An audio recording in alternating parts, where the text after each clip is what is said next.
Hey, it's BUBTECH815 / MomentToPonder, whatever. I'm back with a everyday carry first aid kit and an everyday carry getting started kit, and I might combine the two into just a single. But right now I'm only carrying this. It's my updated first aid kit. Remember the plastic bag one I used to have? Actually, I'll go grab it and bring it back so you can see it. Okay, so I'm back. This is what I used to carry. It's a lock sack bag. Fits in my 511 pant pocket really well. It's the one thing that's not so smooth about this. It's a little bit taller than the lock sack. And I can't really, I gotta kind of stretch the top of the pocket to close on the 511 pants, but I've got cargo shorts, and it fits in it just fine then. But so the pocket on the 511's just not quite as big. But anyway, here's what I've been carrying for my first aid kit. It's a little more sturdy than the plastic. This is really sturdy though. This is what I was offering as far as those first aid kits. But this is what I'm carrying right now. I got this from countycom.com. I didn't pay much, less than $10, but shipping's like $7, so you gotta get some other stuff, and I'll show you that in a minute. Right now I have my gloves here, easy to grab, and a CPR bag valve, mask valve. I might get rid of that. With the way that we're kind of getting CPR not breathing anymore, where it's just the compressions, this might be just too bulky. It's bulky. I don't like it. I've got a number 10 scalpel blade here. I'll probably put another one of those in. And my trauma kit. Now the problem was, if you look at this kit here, I had this in there, and that takes a lot of space. That's thick, right? Even when you push it down.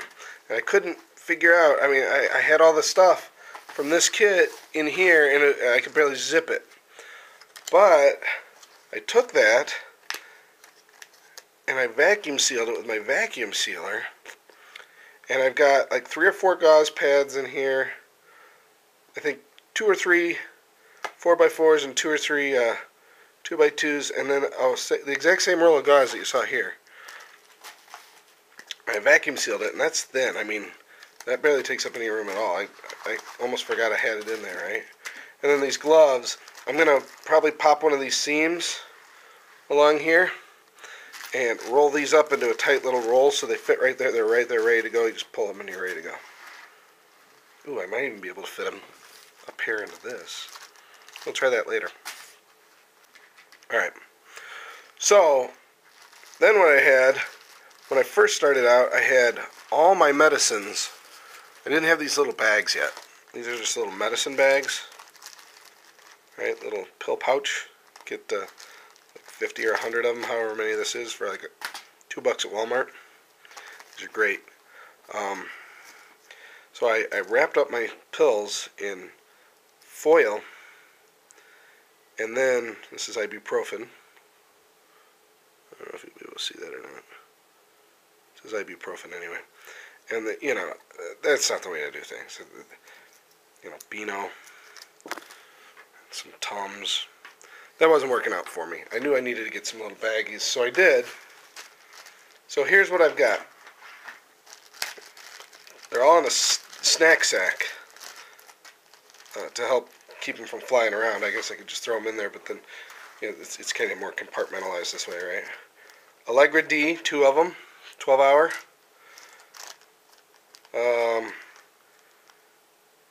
Six Tums. Some Zantac, generic Zantac antacid, 3 of the little pills. I put the dosing instructions on there too. I know it for the most part, but just in case, Acetaminophen, 8 of those. 2 cats for every 4 to 6 hours. No more than 8 in 24 hours. Put the expiration date on there, which this is expired, but acetaminophen doesn't expire for all practical purposes. You got 10 years after it expires. ibuprofen, get 8 of those.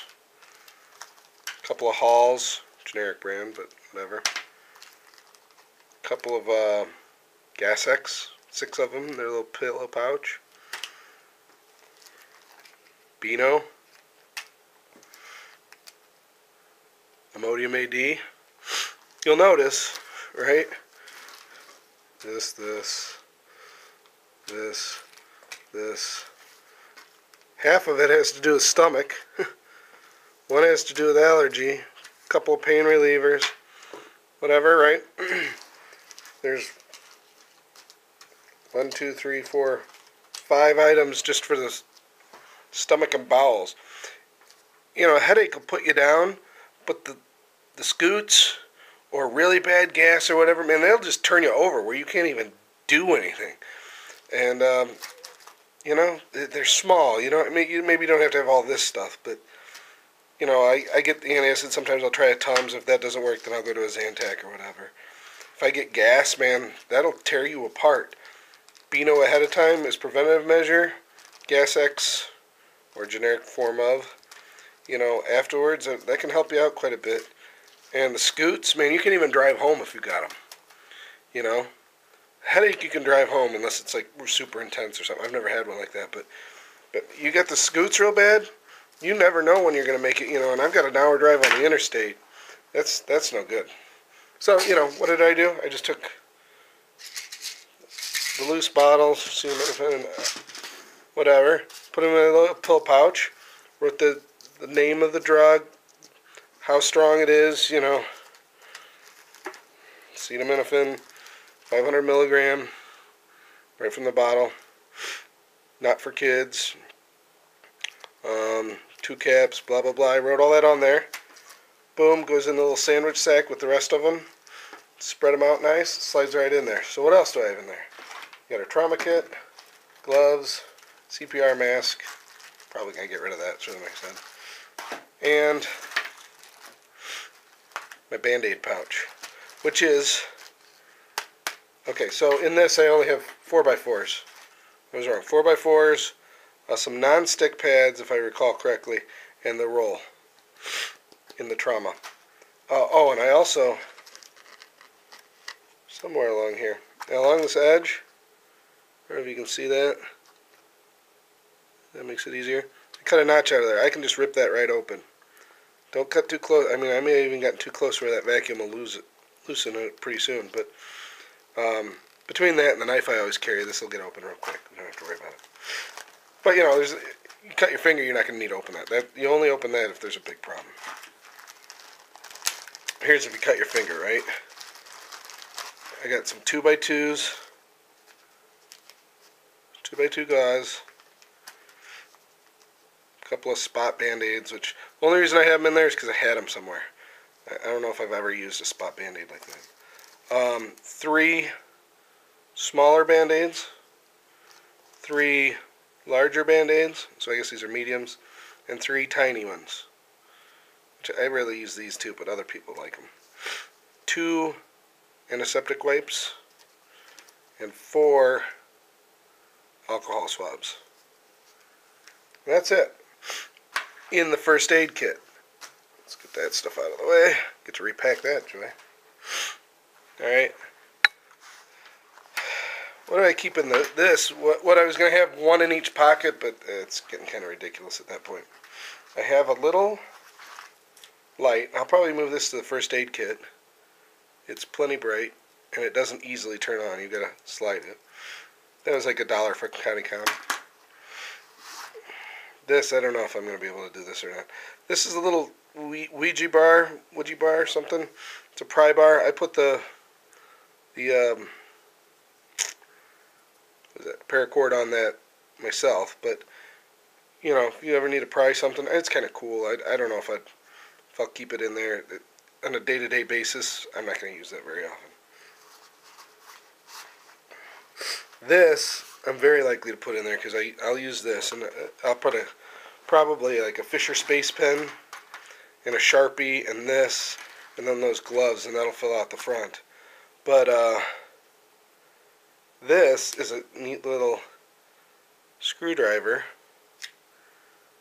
This is flat, big and small flat, which I won't use very often, so I keep the cap end on that one. And then this is the same thing, small Phillips, tiny Phillips. You know, just sometimes, you know, you're not going to fix your car with this or anything, but having a little, you know, fixing your eyeglasses or whatever. Kind of handy to have. It's the size of a pen. This, the lighter the pen and the light, you know, you're good to go. Oh, I had a mini Bic in there. I got the orange in case you drop it. Easier to see, right? Now on this side, I had some of this in my first aid kit, but getting kind of bulky. I've got a 55-gallon drum, I think, or 30-gallon, one of the two. 55, I think. Drum liner. It's kind of thick. You can do a lot of stuff with this. I don't think it's going to fit with the rest of the stuff. I mean, that was pretty thick just there. So I may have to come up with something else. That'll make a good shelter, a poncho, whatever. Expedient. So, like I said, I don't think that's my everyday carry, but maybe, you know, if I'm going out in the woods or something, I'll carry one of these with me. I don't think I'm going to have all this stuff. Oh, this one's good. Although, well, I kind of freaked out. This was a plastic entry card, you know, or like the credit card size key cards for hotel. Wrapped a bunch of duct tape on there and a bunch of electrician's tape, and I was going to wrap some other tape on there, but my electrician's tape moved to the side. It migrated, so maybe we won't be doing that. I have to take a look, or maybe I'll chop a notch out of it or something. But I used to carry that with the first aid kit. Maybe I'll stick it in there since I'm only going to do one of these. What else do I have in here? Anything else? No. That's it. So, it's just, you got what you see there, buddies. Let me know what you think. Check out MomentToPonder.com. Not a moment, just MomentToPonder.com. That's my blog and my audio podcast. And feel free to go down there and subscribe and click the little thumbs up button. That's cool. Alright, and have a great day.